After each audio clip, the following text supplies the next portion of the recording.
The world doesn't reward the honest man. It never did. It rewards the man who understands power and how to wield it quietly. Machiavelli never spoke of money as gold or currency. He spoke of it as control.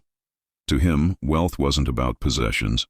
It was about influence, because a man with money can buy comfort, but a man with control can buy kings.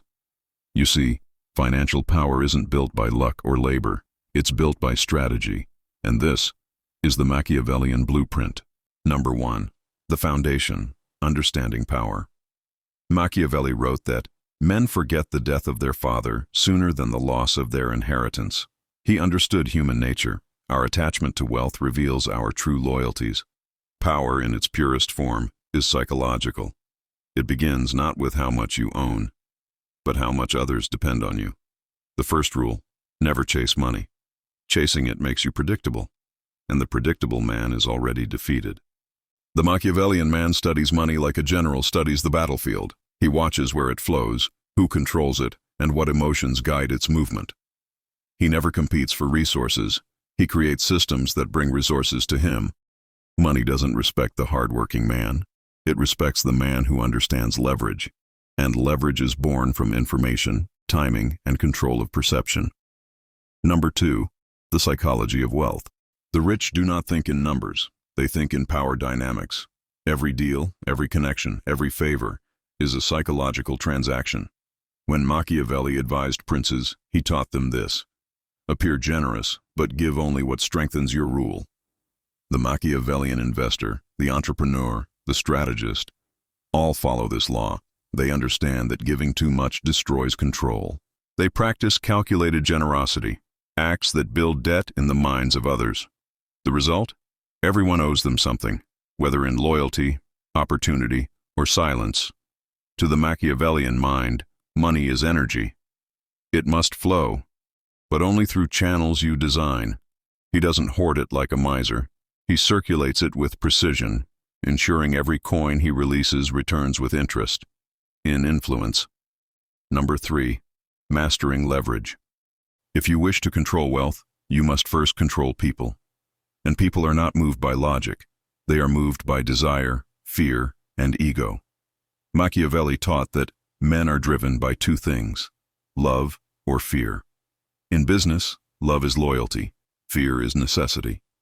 The Machiavellian man ensures he inspires one and controls through the other. Leverage is not built by domination, it's built by dependence. When others rely on your resources, your knowledge, or your network, they cannot act without you. That is true power. This is why the silent strategist never brags, never competes publicly, and never reveals the full extent of his reach. He allows others to think they hold control, until the moment comes when they realize they cannot move without his permission. That is financial warfare, fought not with greed, but with calculated invisibility. Number 4. The Machiavellian investor. The true Machiavellian investor does not follow trends. He creates them. He understands that markets are not built on logic, but on emotion, fear, and greed, the twin pillars of economic control.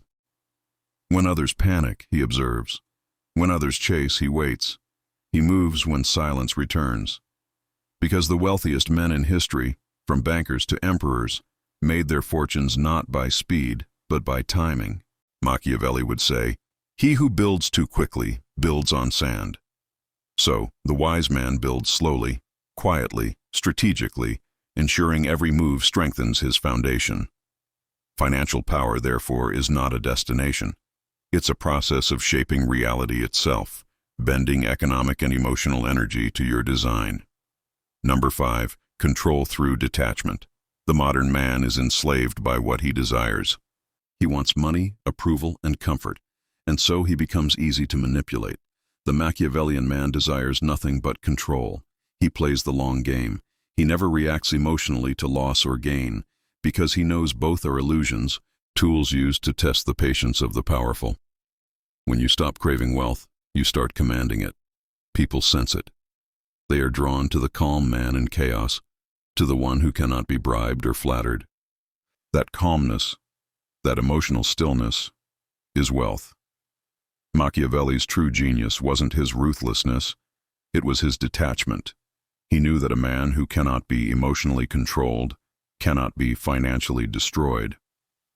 Number 6. Building the invisible empire. Real wealth is quiet. The Machiavellian man does not flaunt, he fortifies. He builds influence networks, small circles of loyal, capable minds who owe him not money, but allegiance. He invests in silence, in reputation, in information. He moves like a shadow among the noisy, watching them burn energy on vanity while he strengthens his foundation. And when the time comes, he steps forward, not to seek power, but to claim what was always his. His empire isn't in glass towers or gold. It's in minds, systems, and leverage. He is unseen, yet felt everywhere. Number 7. The final law. So what is the final Machiavellian law of financial power? It is this: control the flow, not the possession. Money is temporary. Control is eternal. The rich rise and fall, but the Machiavellian remains, because his empire is built not on wealth itself, but on the understanding of human nature. You want power? Stop chasing it, design it, direct it, and above all, detach from it. Because the moment you no longer need power is the moment it begins to serve you.